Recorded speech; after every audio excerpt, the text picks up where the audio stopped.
And welcome back to the CUSA Podcast Roundtable. It's already week 13 of the college football season, which means more and more decisive games to determine who's going bowling in the 2025 season here for college football. And with me today are two programs that have that opportunity, being Caleb of the Fan the Flames football podcast covering the Liberty Flames, and Evan from Go Tech Please Don't Die, covering the Louisiana Tech Bulldogs. Both teams not out of it. As a matter of fact, they're real into it as far as getting to that elusive sixth win. So, gentlemen, how are you all doing as we get ready for what should be a pretty fun matchup here? Yeah, I'm well, man. You go for it. All right, I'm doing well, man. Happy to be here. Thanks for having me on the podcast. Excited about this game. Morale is at an all-time low, but we'll take it for what it's worth, and hopefully we can finish out this season strong. Yeah, personally, I'm doing great. My program is kind of falling apart here as we have neared the sixth elusive victory, as you put it, Jake.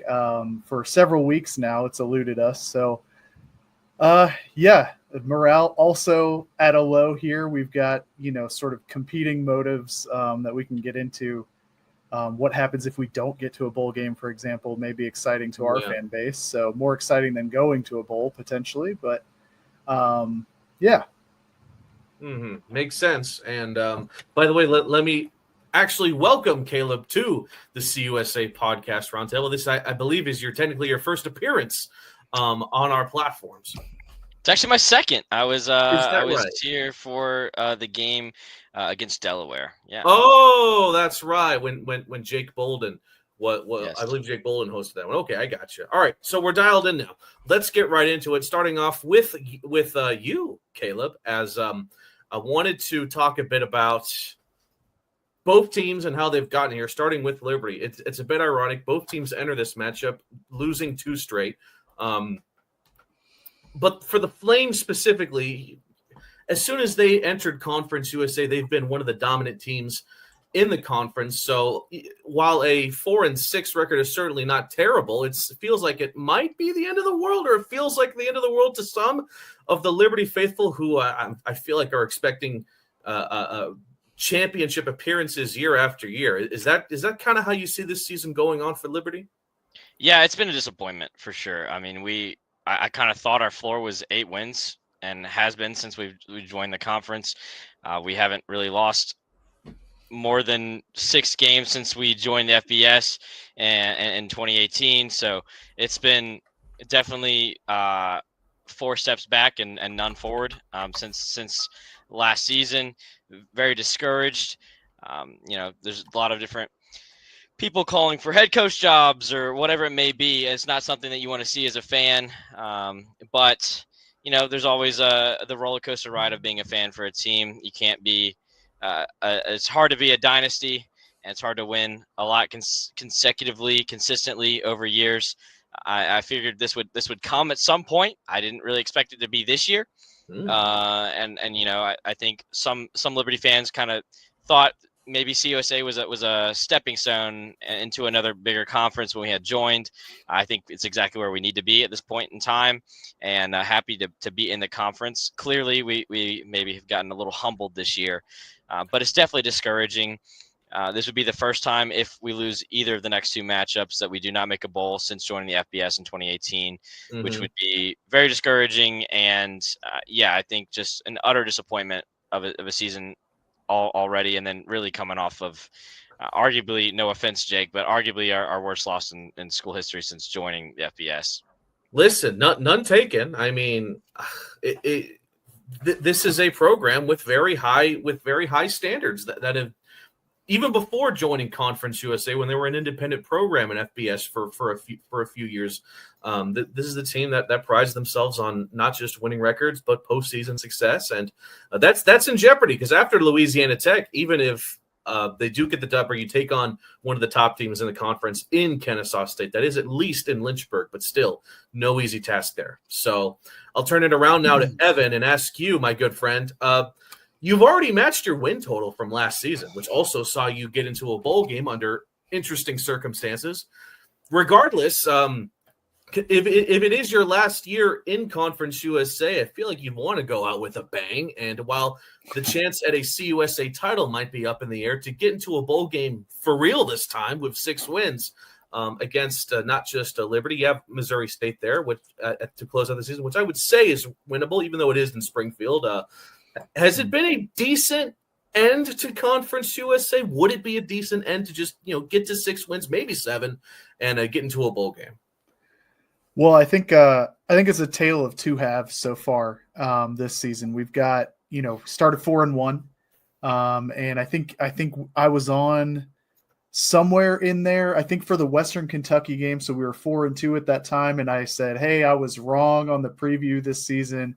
I said we were going to be terrible. We were going to take steps back, and here we are with a winning record. We're 2 wins away from a bowl."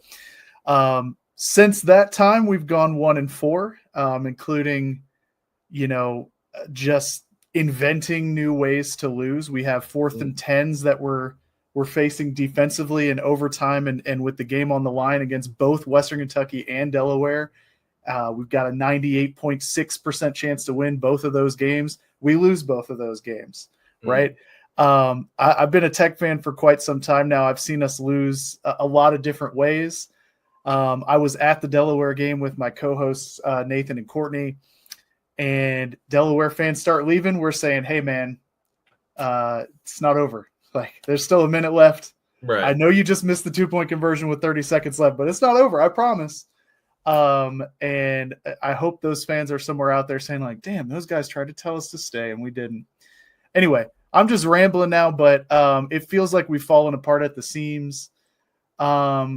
The fan base, going into the season, you could definitely say that Sonny Cumbie's seat was hot. And it feels like at this point, the sort of stated goal at the beginning of the season was a bowl game or bust. But when you start, 4-1, you start thinking about, conference titles. You start thinking about being back in the mix. Yeah. You're showing up on those silly graphics in week 5 that say, Tech has a 2.1% chance of being a playoff team. Like we never bought into that, I promise. But like, you're still showing up on those things. And now it's like, all right, so 2 of the 4 losses the last 5 weeks have been just like pathetic.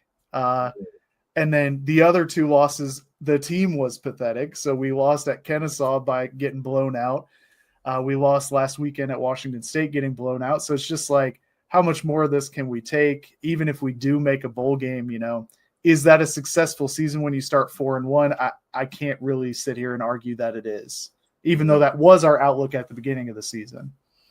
I got you there. So that brings these 2 programs that are not exactly getting here on a high note into what should be, at face value at least, a pretty even matchup with some key differences here and there with both squads. And that's where I'll turn it now back to Caleb and ask you about your quarterback, Ethan Vasco. Now, I'm a little bit more well-educated than usual when I do these weekly previews for Game of the Week because, well, I just got to see Vasco in person at Pit Bull Stadium, and he did some things right, but also some things such as that interception late in the game that left a lot to be desired. And it feels like you never really know what you're going to get with Vasco as far as being an accurate passer. Is that sort of how you see it?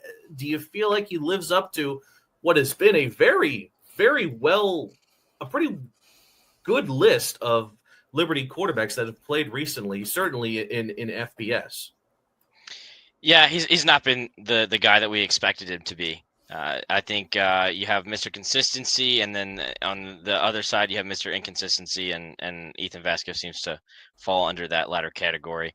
Unfortunately, he's made a lot of mental errors, mistakes, been a couple of really, really bad reads, picks at the end of the game, both against Missouri State and FIU that ended up leading to losses.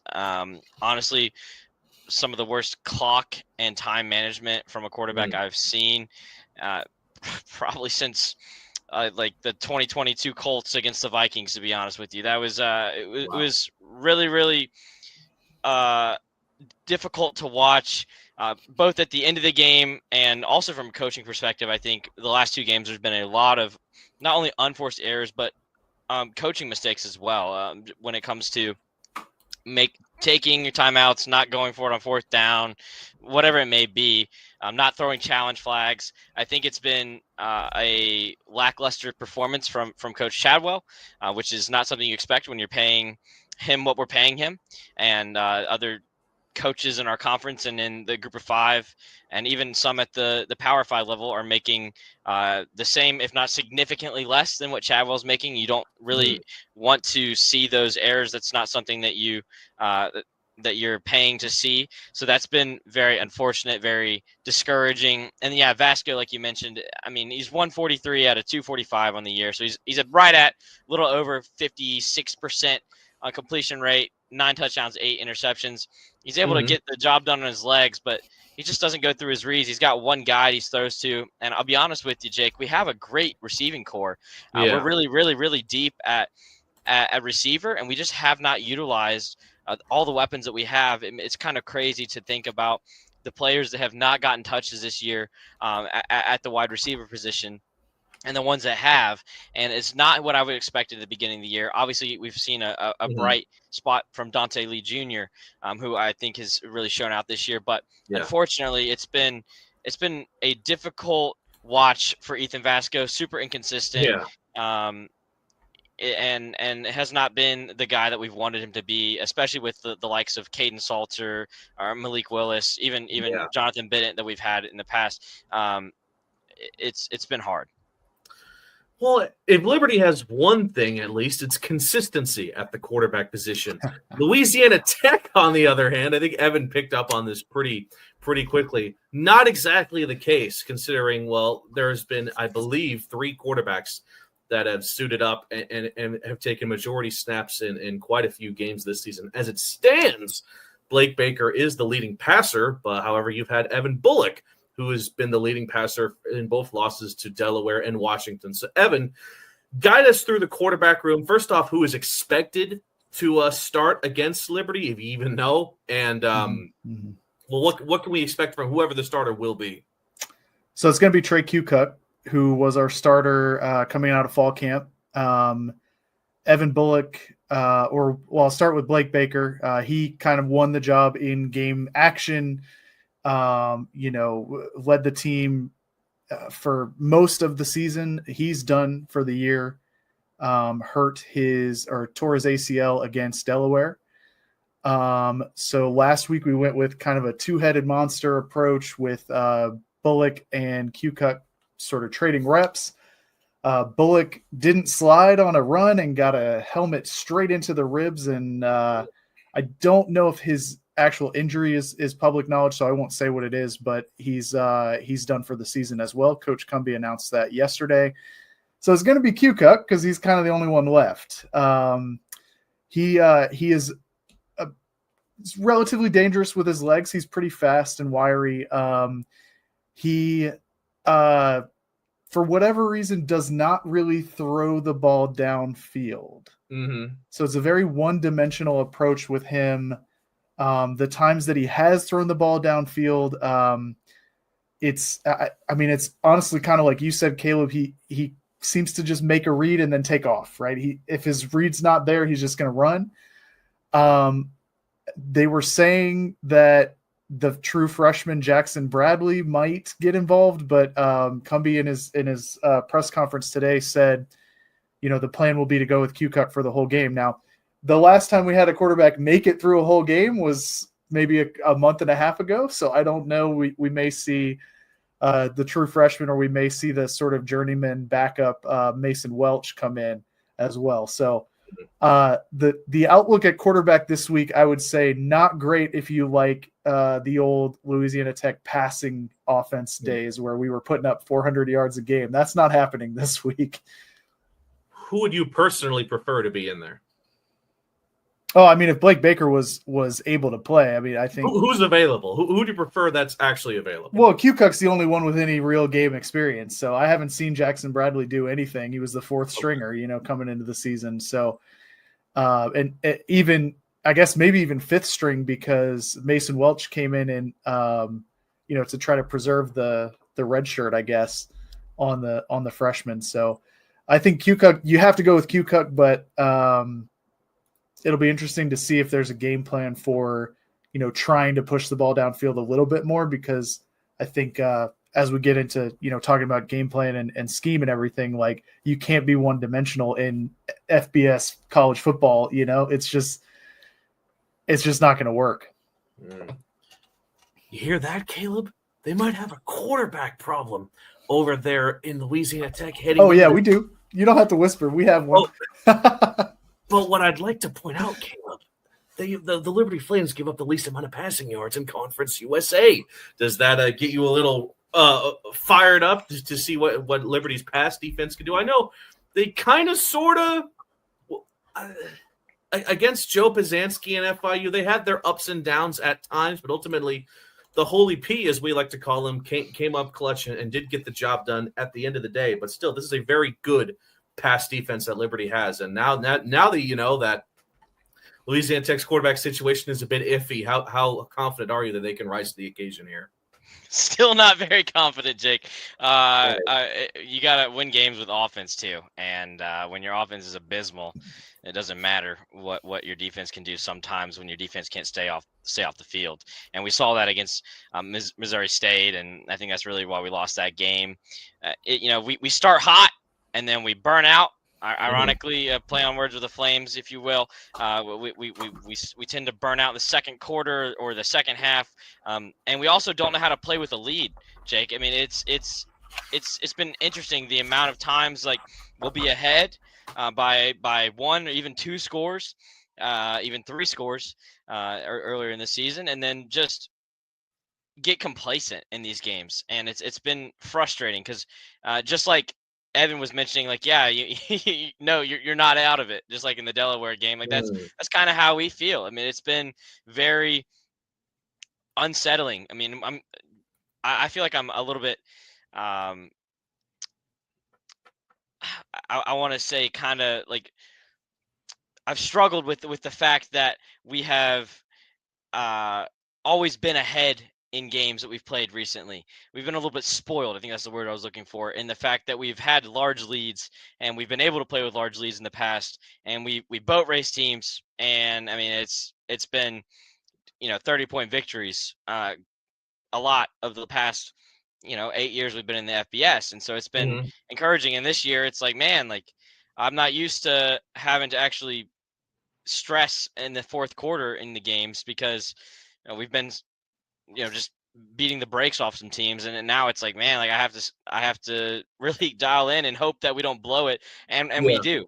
And then once we play from behind, we seem to play well from behind, but never get over the hump and actually win the game. We've gotten lucky a little bit against New Mexico State, for example, but if you don't have two muff punts at New Mexico State, we would be 3-7 right now. I mean, that's just the tail of the tape, unfortunately. So I really don't have much faith in our offense to be able to complement the defense that's done such a great job. I think defensive coordinator Coach Krantz has done really well, but with our pass defense. But we've been run all over all year, and we've also struggled giving up garbage time touchdowns that we shouldn't be giving up. I mean, you look at like the Missouri State touchdown at the end of the game. I mean, that's a 4-play drive in like 17 seconds. They go down and score to win the game, and then our offense goes out and we waste 57 seconds left of game time with a sack, an incompletion, and an interception. That was like the worst offensive series I've ever seen in my life. And so we just have not really been able to play from behind the sticks. And we saw that against FIU too. I'm really surprised we even tied it up and forced overtime. I think we just really crumble when the pressure's on. So I don't really trust the offense to complement the defense here, Jake. I'll be honest. All right, let's get into run games now. And Evan, I want to ask you, with the uncertainty at the quarterback position, do you feel like they're going to have to at least try to utilize the running game even a bit more than usual against Liberty? Their rush defense, let me double check here just so I know what I'm talking about, is a bit susceptible, not exactly on the high end as far as limiting rushing yards per game being Liberty's rush defense. So is that something that you think the Bulldogs will have to utilize, and who do you expect to be the top dog as far as running backs go in this game? Yeah, I think absolutely Tech is they're going to scheme around the run. They're going to try to establish the run. If they are going to have any shot of winning this game, they're going to have to do it on the ground. We talked about Liberty's pass defense. I talked about Tech's quarterback situation. Obviously, you're going to have to pass some to keep them honest, but if we're going to have a shot in this game, it's going to be through the legs of Clay Tevenen, through the legs of Amiri Wiggins, Andrew Burnett, maybe even some of the other guys get involved, but Clay Tevenen's going to be the main, the bell cow there. And then Wiggins will be, probably get around the same number of carries, maybe a little bit less than Tevenen. But I would also expect to see, like I said, Trey Kukuk involved heavily in the run game, read option stuff, designed runs. I would even expect to see a lot of designed rollouts to try to protect Kukuk, give him more time to throw, but also create, additional running lanes for him to attack. And just about our run game, I mean, if you look at like the conference standings, we're in 5th place. We average 165 on the ground per game. I don't know what that is in conference only. We're first, if you know that scoring. Sorry. There we go. We're second in conference games, 208 on the ground. But that's actually really misleading because outside of 2 games, our average rushing plummets. We dominated New Mexico State on the ground. We had 356 yards. We dominated Sam Houston on the ground. We had over 420 yards on the ground in those 2 games alone. Every other game is under 200 yards. So it's kind of a mixed bag. If we're on, we're on. Both of those games were at home, so maybe we have a shot. But we've also had a home game against Southern Miss, which we won, but we only got 100 yards on the ground. So yeah, it's kind of a mixed bag. And this week we will not have an aggressive or effective passing game to help balance the offense. So I think it's more likely than not that we will not see that 350-yard performance repeated. If we do, I think we have a really good shot to win the game. But I just don't see it happening with the one-dimensionality of this offense this week. Caleb, I'll keep this one plain and simple. I feel like there's a lot when it comes to Conference USA running backs. I feel like there's a lot of talk about Cam Cook out of Jacksonville State. You can even throw in Keyshawn Owens here at FIU. But I feel like Evan Dickens is one of the most unsung running backs, not just in Conference USA, but in the group of 5-6 level. Do you agree to that? And how do you think his usage will turn out in this game against the Bulldogs? Yeah, Evan's got to be involved, man. He's a transfer from Georgia Tech. Not you, Evan, but Evan Dickens, who has been probably one of the only bright spots on our offense this year. Our O-line, I will say, credit to them, really struggled at the beginning of the year and has really seemed to turn it around, both in run protection and pass block. And so that's been really encouraging to see. We've protected Vasco, and yet he still just doesn't seem to be able to get the ball where he needs to go. Dickens has been our guy. He's been our bell cow, and we've got to see another 200-yard game for him. I'll be honest with you. I mean, we're averaging about 170 yards a game on the ground. I think last week we really didn't get to utilize that as much as we were like to. I mean, Dickens had 106 yards, 28 carries, and a touchdown, which is obviously great from what you want to see. But unfortunately, when you're throwing 2 interceptions when you're Vasco and you're unable to really establish a threat from the run when it comes to long, like second and long yardage situations, or even establishing a good 4 or 5 yard carry on first down, and then you put Vasco in these positions to where he has to throw the ball. It's just not been what we want to see. So yeah, Dickens has to be the guy. Even expect maybe Von Blue, who's kind of like a flex back for us to get some screens and some flats out of the backfield. He's kind of your back that's able to to have your run after the catch kind of back, and then also like a number 2 back, and then Caden Williams, a guy that I think we all at the beginning of the year and then spring and fall camp kind of expected to be like our next Christian McCaffrey, to be honest with you. I mean, if you ever have some extra time, I would recommend going looking at his highlight tape from his high school. I mean, it's one of the craziest tapes I've ever seen. And so he's been a little bit of a disappointment because I thought he was actually going to be our running back 1 and was at the beginning of the year. Dickens has really beat him out at that position, and has been a guy that for us has been similar to like a Day Hutter or Quentin Cooley, if you're familiar with those 2 running backs that we've had in the past, and has really helped force our offense to get down the field when we have nothing really at the quarterback position, and it complements our offense as a whole. So Newland Isaac, he's our run game coordinator. He's done a great job, and I think we need to write him a blank check to keep him next year. The rest of the staff, don't ask me about that. But as far as the run game is concerned, if we don't establish the run game in this game, Jake, we have no chance at winning. We have no chance of putting points up on the board.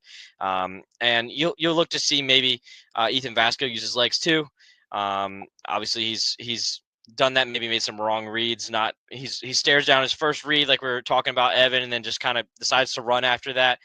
So hopefully he actually finds some holes and gets some yardage. But Dickens has got to be your guy.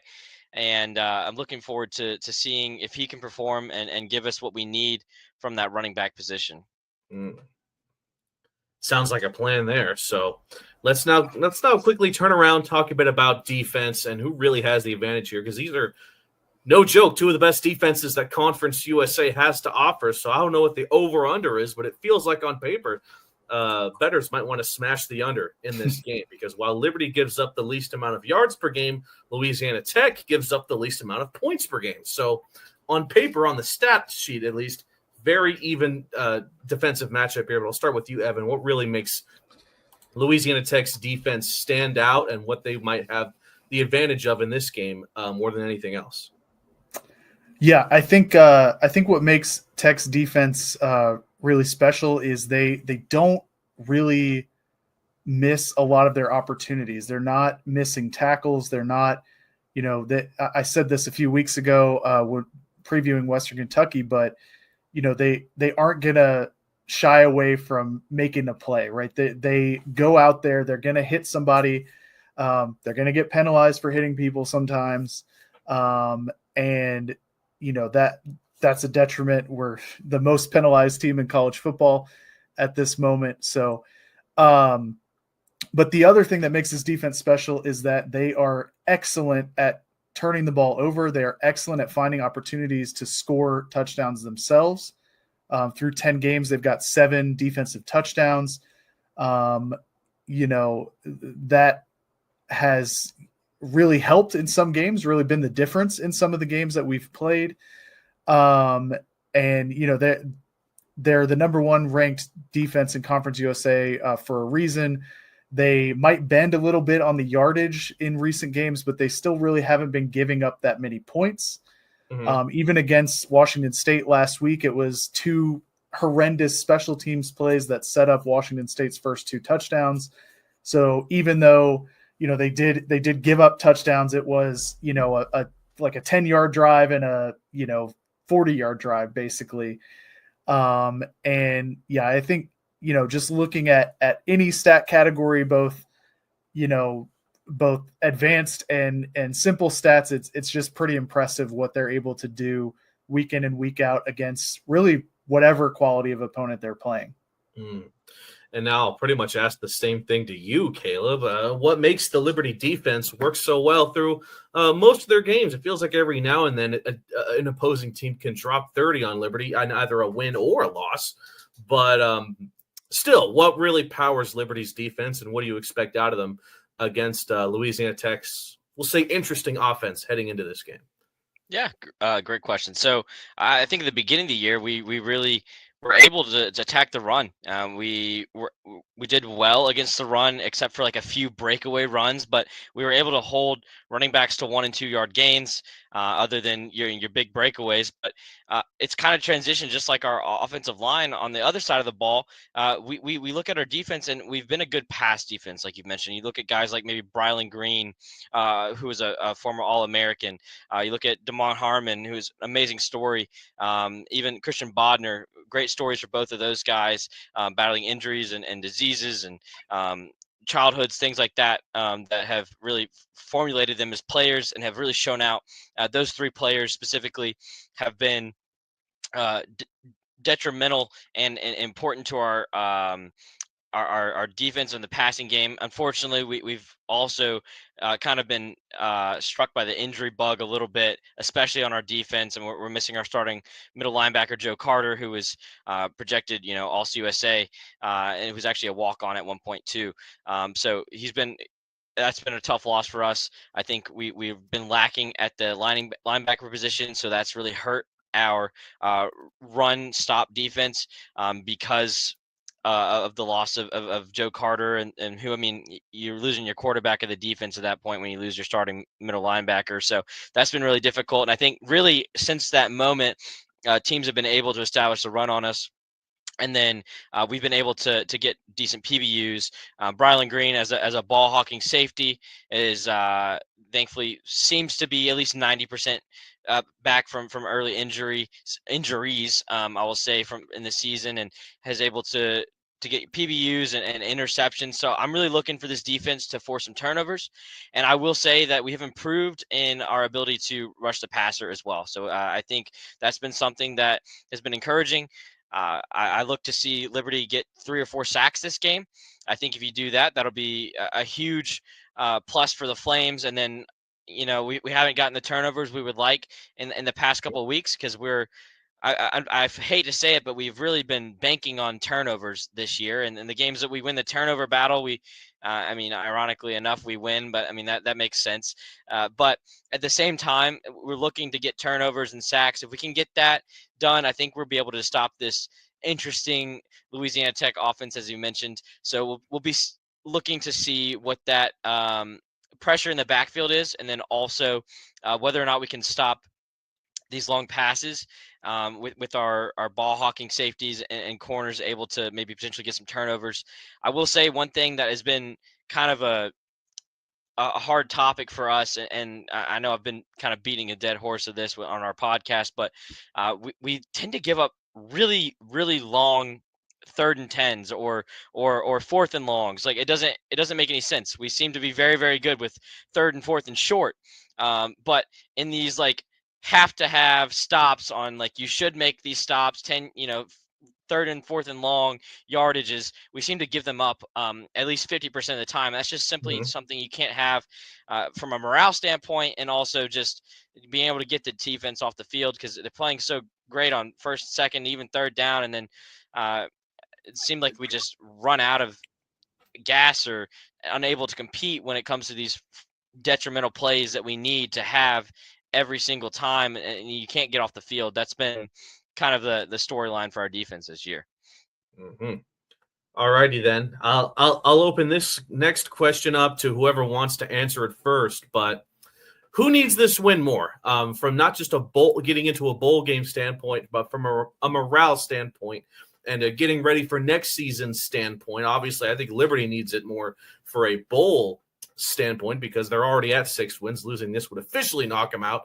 Louisiana Tech, we could get one more chance at getting to that 6th win next week. But regardless, even looking past just getting into a bowl, who needs this win more? Well, I mean, I think, like I said at the top, I think for Tech fans, there's a little bit of confliction, right? I mean, you obviously want your team to go out and win. We want to win our final home game of the year. We want to go to a bowl game. We want to win that too, right? But with that being said, I mean, we've seen what this coaching staff has to offer, and there's like a sort of a bad light at the end of the tunnel here where it's like, hey, Missouri State's 7-3, man, and we have been awful on the road this season. So, like, if Liberty comes in here and beats us when, if we're being honest, we're not going to be able to pass the ball, like, maybe there's some changes that would be seen as a positive in the fan base. coming down the road here as we look to change and go into a new conference and, start fresh, right? Hopefully next year. So I think there's a little bit of confliction with us as far as like, who do we need this win? I don't know. Yes, we want to be bowl eligible, but like there's also some connotations to losing the game that maybe our fans would not hate.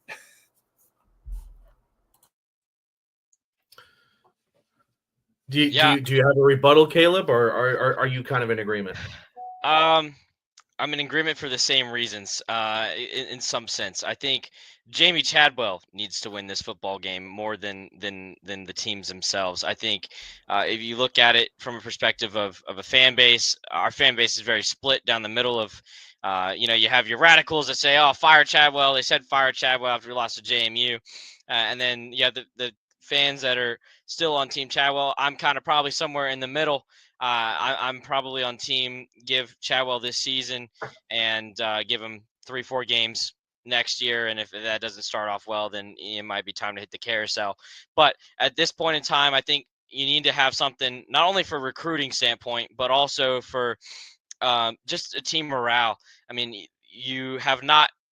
This would be the first time if we lose either of these two games I mentioned before that we had not made the bowl since being bowl eligible in 2019, and we won 6 games in 2018. So we would have been had we were eligible for that. So we haven't had a losing season in a very, very long time, and you have no chance of having a winning season or even being 500 if you lose this game. So it's I think the Flames need it more. I do. I think from a perspective of the people keeping their jobs, I think you have to have a little bit of fire going into the offseason for recruiting. You have to have players that want to play for a winning team.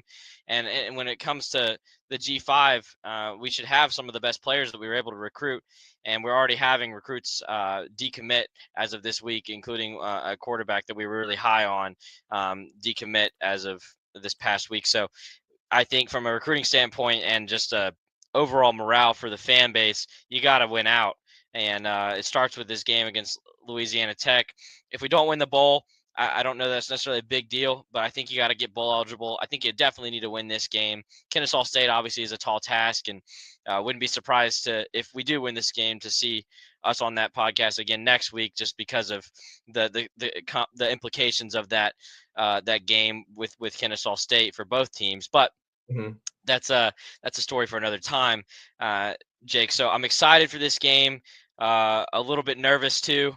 I'm not really sure what I want, but I want the Flames to win at the end of the day. And as a fan and as a supporter of Chadwell, which I will be for the time coming, I think he's a great guy, and I think he's great for the program. I just think he's got a little bit of a bad rep this year. So hoping to turn it around, finish the season strong, and have a fire lit under us that really translates into a big season for us next year. Mm-hmm. Well said there from both sides. Evan, give me a forecast update. What's it looking like in Ruston for this game? Ooh, surprised me here. Let me see. I know it's supposed to be raining here in DFW, so I bet it's similar there. Let's see. Saturday, yeah, we got morning showers. Game time is 2:30, I believe. And it's about a 25% chance of rain. Should be right in mid 70s. Probably pretty humid and warm for this time of year. So maybe that plays a factor. But it's not going to be like 98 like it could have been in September, So shouldn't play too much of a factor unless that rain gets pushed later, which would just make it an uglier run-heavy game, which is kind of what it seems like it's going to be. I don't know how fun that's going to be to watch for folks. Final thoughts, gentlemen, on this matchup. What either you guys are expecting, looking to see, want to see, anything in those regards? Yeah, I mean, I think it's going to be Tech's going to have to run the football. I did some napkin math here, notebook math, if you will. At home, we're averaging 223 yards per game on the ground. On the road, it's 105. That's that discrepancy I'm telling you about, right? So if Tech's able to put up, a 250-yard rushing performance, I think they have a pretty good chance in this game, especially if the defense can do what they've done all year and create turnovers, create opportunities for the offense. Hell, score some points themselves. That would be great.